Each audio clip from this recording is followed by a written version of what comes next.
नया टॉपिक आज हम स्टार्ट कर रहे हैं, वो आता है भारत में खनिज संसाधन। बड़ा महत्वपूर्ण टॉपिक है और मुस्कुराइए, भारत में खनिज संसाधन पढ़ने जाना, जहां पे आपको ये भी पढ़ना पड़ेगा कि कहां-कहां मैग्नीज होता है, कहां लोहा होता है, कहां तांबा होता है, कहां सोना होता है, कहां चांदी होती है, कहां पर कौन से खनिज होते हैं।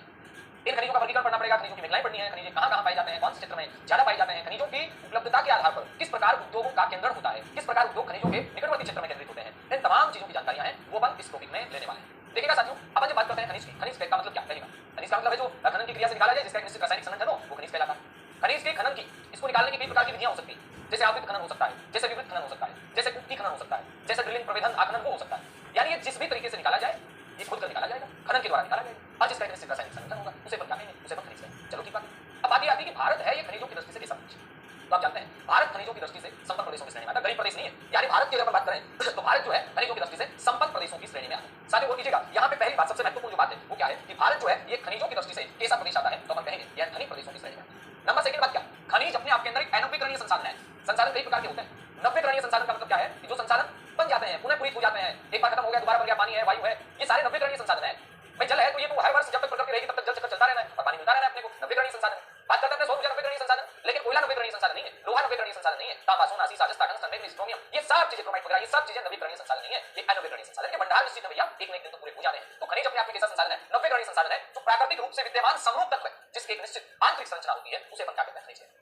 नेक्स्ट बात क्या है? नेक्स्ट बात है कि भारत में अधिकांश जो खनिज क्षेत्र है ये कौन से भारत में है? तो अपना उत्तर क्या आएगा? प्रायद्वीप भारत। यानी भारत के जो अधिकांश खनिज हैं ये कौन से भारत में विद्यमान है? तो अपन क्या कहेंगे? प्रायद्वीप भारत में विद्यमान है। अब प्रायद्वीप भारत में भी स्पेशल कहां पे? साथियों गौर करना, प्रायद्वीप भारत में भी स्पेशल जो आपका छोटा नागपुर का पठार है वहां पर ये खनिज उपलब्ध है। बात आती है कि प्रायद्वीप भारत में पाए जाते हैं, यही कारण है कि झारखंड की बात करें, छत्तीसगढ़ की बात करें, मध्य प्रदेश की बात करें, उड़ीसा, कर्नाटक, गुजरात, तमिलनाडु, ये खनिज संसाधन की दृष्टि से कैसे राज्य हैं? ये महत्वपूर्ण है। और करना मेरी बात पर मैंने क्या कहा? मैंने कहा कि भारत में अधिकांश खनिज क्षेत्र ये प्रायद्वीप भारत में पाए जाते हैं और यही कारण है कि चाहे झारखंड की बात करें, चाहे छत्तीसगढ़ की बात करें, चाहे मध्य प्रदेश की बात करें, ओडिशा है, कर्नाटक है, गुजरात है, तमिलनाडु है, ये खनिज संसाधन में महत्वपूर्ण है।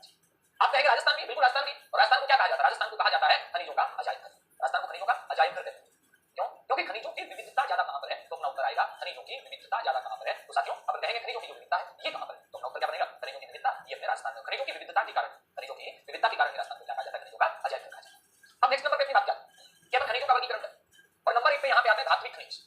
साथियों वो करना, धात्विक खनिज का मतलब अपन क्या कह सकते हैं? यानी ये वो खनिज है जिनमें धातु का अंश पाया जाए। ये कौन से खनिज है जिनमें धातु का अंश पाया जाए? और जिनमें धातु का अंश पाया जाएगा उन खनिजों को धात्विक खनिज कहा जाएगा। क्या कहा जाएगा? धात्विक खनिज कहा जाएगा। जरा गौर करना, यानी धात्विक खनिज है कौन से खनिजों को कहते हैं? जिनमें धातु का अंश पाया जाएगा। और ये जो खनिज होते हैं ये एस्क के रूप में ही प्राप्त होते हैं। एस्क का मतलब क्या है? एस्क का मतलब है धातु का कच्चा रूप। धातु का जो कच्चा रूप है, इस धातु के कच्चे रूप को क्या कहते हैं? तो आपका उत्तर बनेगा एस्क कहते हैं। एस्क, चलो ठीक बात है। लेकिन फिर नेक्स्ट बात कि धातु के कच्चे रूप को अपन एस्क कहते हैं, बढ़िया बात है। लेकिन धात्विक खनिजों के यहां पर दो प्रकार बन जाते हैं। एक कौन सा बन जाता है, दूसरा कौन सा बन जाता है? गौर करना, धात्विक खनिजों के जो दो प्रकार बनते हैं साथियों, उनमें जो एक प्रकार बनता है वो आपका बन जाता है लोह धात्विक खनिज। लोह धात्विक खनिज एक नंबर पे जिस खनिज की बात कर रहे हैं अपन, वो खनिज कौन सा है? लोह धात्विक खनिज। चलो ठीक बात है, ये लोह धात्विक खनिज है। लोह धात्विक का मतलब वो खनिज जिनमें लोहा पाया जाए, जिनमें लोहा उपलब्ध है, उन्हें अपन लोह धात्विक खनिज कहें। जैसे जैसे यहां साथियों में बात करूं, जैसे यहां मैं बात करूं लोह धात्विक में, जैसे एक नंबर पे मैंने कहा लोह एस्क है, ये कैसा है? ये लोह धात्विक है। जैसे मैंने कहा कि मैग्नीज कैसा है? मैग्नीज भी लोह धात्विक है। चलो ठीक बात। इसके बाद मैंने कहा कि टंगस्टन कैसा है? तो आप कहेंगे ये भी लोह धात्विक है। और करना यहां पे, यानी लोह एस्क कैसा है? धात्विक है। धात्विक में कैसा है? और कीजिएगा धात्विक में लोह धात्विक। लोह धात्विक का मतलब समझिए ना, लोह धात्विक का मतलब जैसे अब बात करें धात्विक में वो खनिज जिनमें लोहे की उपस्थिति है, और खनिजों को क्या कहते हैं? लोह धात्विक कहते हैं। लोहा है, मैग्नीज है, टंगस्टन है, निकल है, क्रोमाइट है, कोबाल्ट है, ये सारे के सारे कैसे हैं? क्रोमाइट है। इसके बाद हम बात करते हैं कोबाल्ट है, ये सारे के सारे कैसे हैं? ये लोहे में धात्विक है। यानी कैसे हैं जी? ये लोहे धात्विक है। चलो ठीक बात है, मान लिया आपकी बात। नंबर सेकंड पे क्या प्रश्न बनेगा? एक आता है एलोह धात्विक। साथियों जरा गौर करना, एलोह धात्विक का मतलब क्या समझेंगे आप? एलोह धात्विक इसका मतलब क्या है? एलोह धात्विक का मतलब है ऐसे खनिज जो धात्विक तो है लेकिन जिनमें लोहे के अंश नहीं पाए जाते। धात्विक तो है, वो खनिज धात्विक तो है लेकिन जिनमें क्या नहीं है? जिनमें लोहे के अंश नहीं है। एलोह धात्विक का मतलब आप कह सकते हैं जिनमें लोहे के अंश नहीं है। जैसे कि मैं बात करूं सोना, जैसे कि मैं बात करूं चांदी, ये धात्विक खनिज है, ये धात्विक है। जैसे कि सोना, चांदी, सीसा, जस्ता, एल्यूमिनियम, यानी सोना है, चांदी है, सीसा है, जस्ता है, एल्यूमिनियम है, आदि जो खनिज है ये कैसे खनिज है? तो आपका जवाब क्या बनेगा? ये खनिज एलोह धात्विक। दो कैटेगरियां बनती हैं, एक लोहे धात्विक की बनती है और दूसरी किसकी बनती है? एलोह धात्विक की बनती है। तो आप लिखिएगा धात्विक खनिज का मतलब वो खनिज जिनमें धातु का अंश पाया जाता है, उन खनिजों को अपन क्या नाम देते हैं? उन खनिजों को अपन धात्विक खनिज कहते हैं। और लोहे धात्विक का मतलब आप क्या समझेंगे? जिनमें लोहा पाया जाए, जैसे लोहा इसकी बात की बने, मैग्नीज मिलता है, टंगस्टन मिलता है, क्रोमाइट मिलता है, कोबाल्ट मिलता है, ये सारे के सारे आ जाते हैं। सोना, चांदी, सीसा, जस्ता, एल्यूमिनियम, तांबा, ये सारे के सारे कैसे आ जाते हैं? मैग्नीशियम वगैरह, ये आपके एलोह धात्विक है। यहां तांबा भी लिख सकते हैं, जैसे कि आपका तांबा है, जैसे कि आपका मैग्नीशियम है, ये सारे के सारे जो खनिज हैं ये कैसे खनिज हैं? ये आपके अधात्विक खनिज हैं। आदि जो है ये कैसे भैया? तो ये धात्विक नहीं, एलोह है धात्विक, जिनमें लोहा धात्विक तो है, धातु पे जिनमें लेकिन लोहा। चलो ठीक बात है। इसके प्रश्न बना कि अधात्विक खनिज कौन से हैं। अधात्विक का मतलब सीधी सी बात, जिनमें धातु की उपस्थिति नहीं है। ऐसे खनिज जिनमें अपन क्या कहें, जिनमें धातु की उपस्थिति नहीं है। ऐसे खनिज जिनमें क्या नहीं है साथियों, जिनमें धातु की उपस्थिति नहीं, मतलब वो खनिज जिनमें धातु नहीं मिलती, सीधी सी बात, धातु की उपस्थिति नहीं है, वो खनिज कौन से हैं, वो अधात्विक खनिज है, जिनमें धातु की उपस्थिति नहीं। चलो ठीक बात है, जैसे जैसे में अपन बहुत सारे खनिज यहां लिख सकते हैं, कोई एक खनिज नहीं। जैसे पर बात करते हैं तो जैसे में आप लिख सकते हैं अपर के साथ खनिज है अधात्विक खनिज। अपर के बाद में बात करें चूना पत्थर के साथ खनिज है अधात्विक। अब पत्थर पत्थर जितने भी आए, चाहे चूना पत्थर आ जाएगा ये भी अधात्विक है, चाहे संगमरमर आ जाएगा ये भी अधात्विक है, चाहे ग्रेनाइट आ जाएगा तो ये भी अधात्विक है। पत्थर जितने भी आ जाए अधात्विक, जितनी भी प्रकार की मिट्टियां आ जाए अधात्विक, पत्थर भी अधात्विक, मिट्टी भी अधात्विक, जितने भी प्रकार के पत्थर है चाहे वो कोई से भी, जितने भी प्रकार की मिट्टी है चाहे वो कोई से भी, वो सारे के सारे क्या है अधात्विक है। जैसे कि बात करते हैं जिप्सम है, ये भी अधात्विक खनिज है। जैसे कि बात करते हैं रॉक फॉस्फेट है, ये भी कैसा खनिज है, रॉक फॉस्फेट, ये भी आपका अधात्विक खनिज है। जैसे कि बात करते हैं अपना घिया पत्थर, ये भी कैसा खनिज है, अधात्विक है। पत्थर तो जितने भी हैं चाहे वो कोई से भी बने हैं, ये कैसे हैं, ये अधात्विक है। जैसे कि बात करते हैं पाइराइट्स है, पाइराइट्स ये भी अधात्विक है। जैसे कि बात करते हैं फेल्सपार है, ये भी अधात्विक है। जैसे कि बात करते हैं फ्लोरस्पार है, ये भी अधात्विक है। ये सारे के सारे खनिज अधात्विक हैं, मोटा मोटी जो पूछे जाते हैं। और अधात्विक में जो क्वेश्चन आ जाता है ना, कई बार ये वाला पूछ लिया जाता है, अगर कैसा है अधात्विक है, चूना पत्थर कैसा है अधात्विक है, संगमरमर कैसा है अधात्विक है। यहां पर बात करते हैं संगमरमर के बाद में ग्रेनाइट कैसा है अधात्विक है, जिप्सम कैसा है अधात्विक है, रॉक फॉस्फेट कैसा है अधात्विक है, घिया पत्थर है, एस्बेस्टोस है, पाइराइट्स है, फ्लोरस्पार है, फेल्सपार है, ठीक है, आपका भाई आपका कौन सी पाइराइट्स है, डोलोमाइट है, ठीक है। ये सारे के सारे खनिज कैसे होते हैं, ये अधात्विक खनिज होते हैं, जिनमें धातु का अंश नहीं होता या जिनमें धातु की उपस्थिति नहीं। इसके बाद बात आती है ईंधन खनिज की।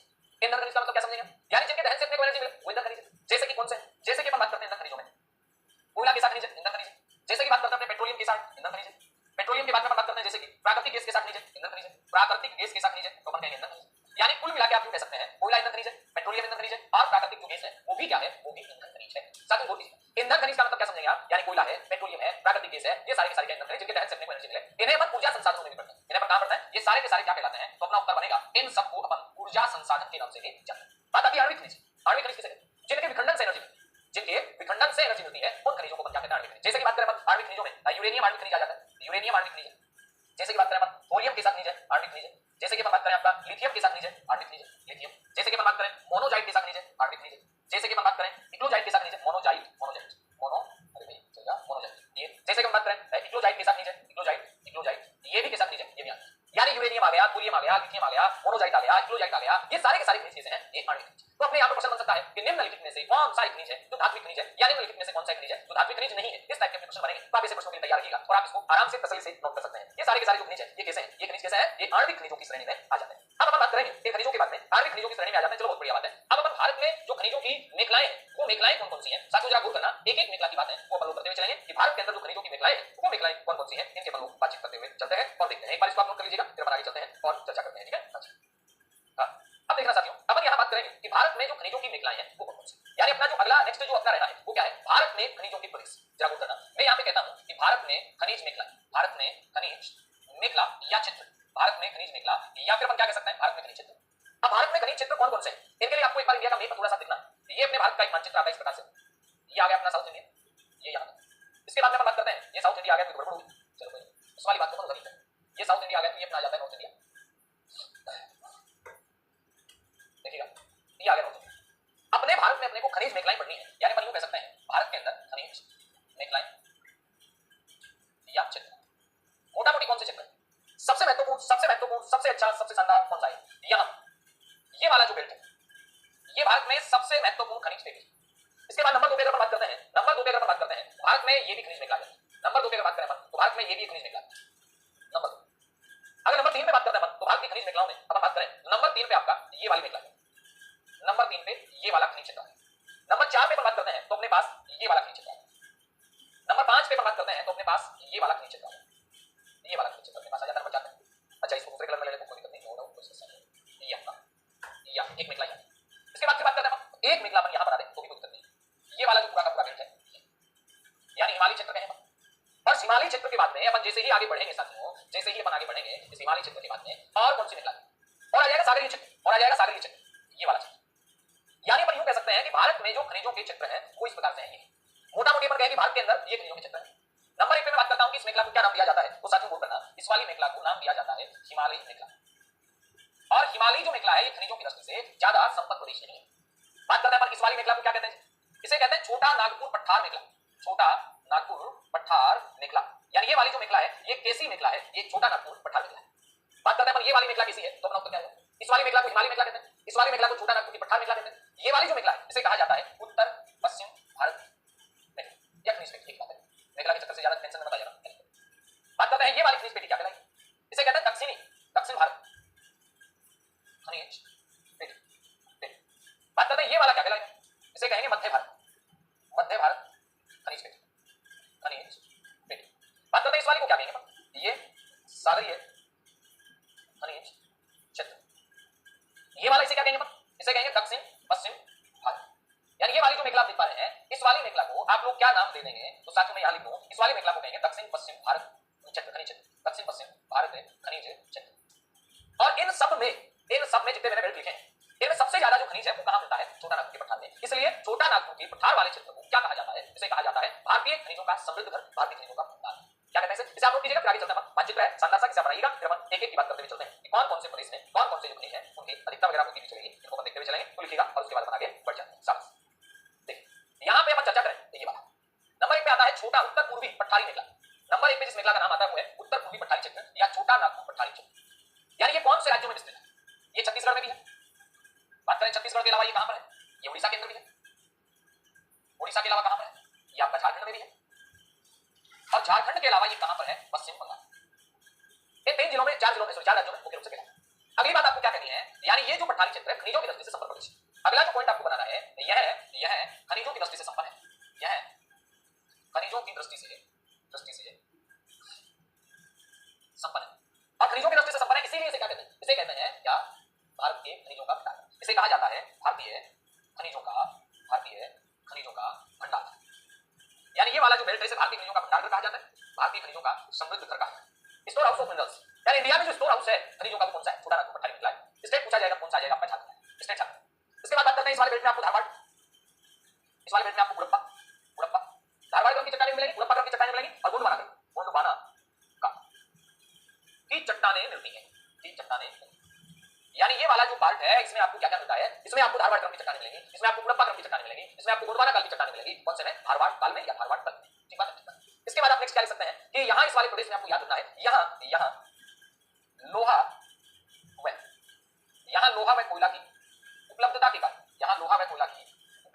कारण, उद्योगों का स्थानीयकरण हुआ है। यानी यहां पर अपन मोटा मोटी बात करें तो लोहे और कोयले की उपलब्धता के कारण यहां पर क्या हुआ है, उद्योगों का स्थानीयकरण। चाहे अपन लोहा उद्योग की देखें तो बड़ी बड़ी फैक्ट्रियां इंडिया के अंदर उसी भाग में, क्योंकि यहां पर उनको कच्चे माल की प्राप्ति हो जाती है। जैसे यहां इनमें उड़ीसा के अंदर आपका कटक वाला क्षेत्र है, मयूरभंज है, सुंदरगढ़ है, बुनाईगंड है, ढेंकीनाल है, ये क्षेत्र यहां आपको मिलता है, आपका खनिज मिलते हैं। बात करते हैं पश्चिम बंगाल की पूर्वी वगैरह क्षेत्र के अंदर है, मिदनापुर क्षेत्र है, वीरभूमि क्षेत्र है, यहां आपको मिलते हैं। बात करते हैं झारखंड के अंदर आपका सिंहभूमि है, रांची है, संथाल है, पदना है, पलामू है, यहां बहुत सारे आपको खनिज मिलते हैं। तो ये पूरी की पूरी जो मेखला है अपन यूं कह सकते हैं ये उत्तर पूर्वी पठारी क्षेत्र की मेखला या छोटा नागपुर की पठारी मेखला है। इसमें उड़ीसा के अंदर आपका कटक, मयूरभंज, सुंदरगढ़, बुनाईगढ़ जितने भी क्षेत्र आएंगे जिसमें खनिज के लिए उसी मेखला के से होंगे। पश्चिम बंगाल के जितने भी क्षेत्र आएंगे, वीरभूमि है, मिदनापुर है, पुलिया है, ये सारी चीजें आएंगी। झारखंड में रांची है, सिंहभूमि है, संथाल है, पदना है, पलामू है, तो ये सारी क्षेत्र में आ जाएंगे। इसके बाद नंबर 2 पे नेक्स्ट आता है आपका कौन सा, आ गया था मध्यवर्ती पेटिया मेखला। साचो बोलकर अपन यूं कहेंगे मध्यवर्ती पेटिया मेखला, इसका विस्तार कहां था, इसका विस्तार मध्य प्रदेश में है, इसका विस्तार छत्तीसगढ़ में है, इसका विस्तार महाराष्ट्र में भी है, और इसका विस्तार कहां पर है तो याद रखिएगा इसका विस्तार तेलंगाना में है। इसका विस्तार यही लिख देता हूं मैं, तेलंगाना। चलो ठीक बात है। नेक्स्ट बात यह है कि चलो ठीक है, हमने कहा कि तेलंगाना में भी इसका विस्तार है, बहुत बढ़िया बात है। लेकिन अगली बात क्या निकल के आएगी, अगली बात ये निकल के आएगी कि इस पेटी में है क्या। यानी अपन यूं कह सकते हैं सीएनपी के बाद, छोटा नागपुर पठारी मेखला के बाद, सीएनपी के बाद भारत की दूसरी पेटी, यानी भारत की दूसरी महत्वपूर्ण पेटी जो छोटा नागपुर पठारी मेखला की बात है वो मध्यवर्ती पेटी या मध्यवर्ती मेखला। चलो ठीक बात है। इसके बाद में नेक्स्ट आप क्या कह सकते हैं, नेक्स्ट आप क्या कहेंगे कि इसमें क्या मिलेगा, इसमें भी कोई चीज आपको, यहां पर आपको लोहा इस्क भी मिलेगा, लोहा इस्क है ये भी मिलेगा आपको, यहां पर लोहा इस्क के अलावा इस वाले बेल्ट में आपको मैग्नीज भी मिलेगा, इस वाले बेल्ट में आपको बॉक्साइट भी मिलेगा, बॉक्साइट, कोयला आदि की प्राप्ति। ये वाली जो मेखला है ये इसे कौन सी मेखला कहते हैं, इसे कहते हैं मध्यवर्ती भारत की मेखला, मध्यवर्ती पेटी या मध्यवर्ती मेखला। अब बात करते हैं उत्तर पश्चिमी पेटी या मेखला। साथियों नोट करना, उत्तर पश्चिमी पेटी या मेखला कौन सी, ध्यान देंगे छोटी सी बात है। उत्तर पश्चिमी मेखला अपन यूं कह सकते हैं राजस्थान में अरावली क्षेत्र और इसके अलावा जो गुजरात वाला क्षेत्र है इसमें भी विस्तृत है। यहां पे आपको धारवाड़ व गुड़प्पा क्रम की चट्टानें, जमीन क्रम की चट्टानें तो इनके खनिज में मिलेंगे। यानी अपन कह सकते हैं धारवाड़ और गुड़प्पा क्रम की चट्टानें यहां मिलेंगी इस वाले बेल्ट में आपको। इस वाले बेल्ट में आपको धात्विक व अधात्विक खनिजों की उपलब्धता,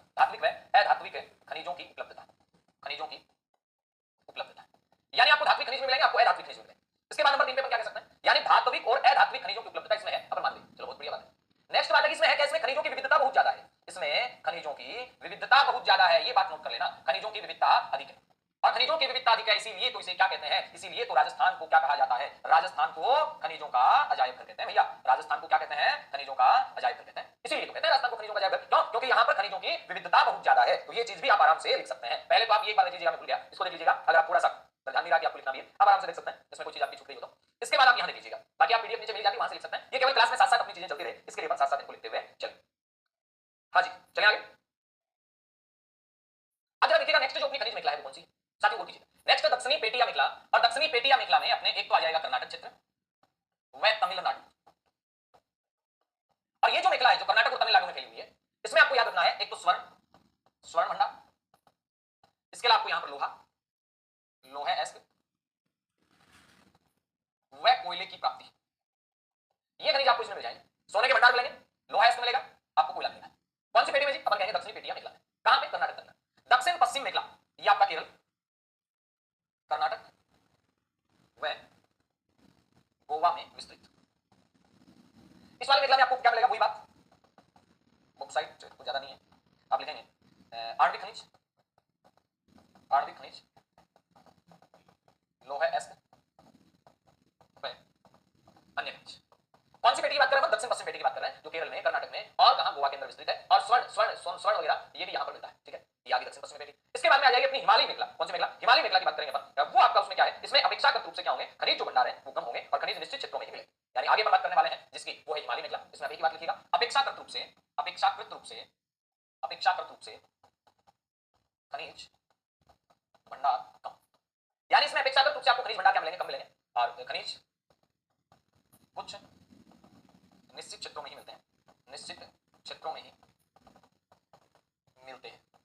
यानी अपने को जो खनिज होंगे वो केवल कुछ निश्चित क्षेत्रों में मिलेंगे। इसके बाद बात आ जाती है हिंद महासागर की। तो हिंद महासागर में आप लिखिएगा कि यहां पेट्रोलियम, यहां पेट्रोलियम व प्राकृतिक गैस की उपलब्धता, पेट्रोलियम व